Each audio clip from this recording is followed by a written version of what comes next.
It is early morning in the Chinese capital. We're heading east for a meeting with a man who has some considerable courage. Following arrangements made carefully using foreign phones and encrypted email, we've agreed on a coffee shop in a suburb of Beijing, somewhere our contact knows he'll be safe for a few hours with a foreign TV crew. This is it? Yeah, white coffee shop. Well, the first thing I want to say is thank you very much. Hu Jia is a man who knows the cost of speaking out in China. 3 years in jail and many months under house arrest. And yet, none of it has stopped him. This country has a regime which rules by fear.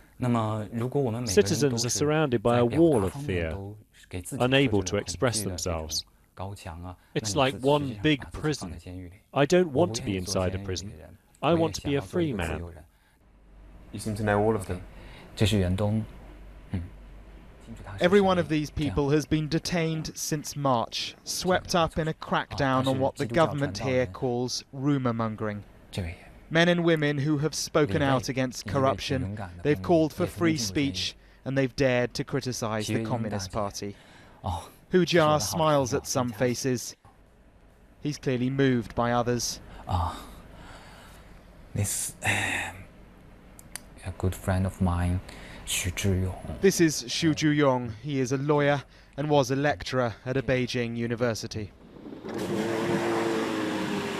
This is now his home, Beijing's #3 detention centre.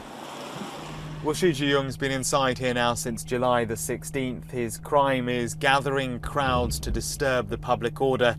There's been no trial date set yet, but he'll almost certainly be found guilty, and he'll spend at least 5 years in prison.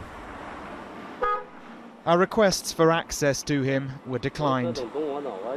But even from inside this place, the authorities haven't silenced him. This video was smuggled out and circulated online. I'm willing to bear all the costs for freedom, justice and the belief of love, he says. This country needs a group of brave people to stand up.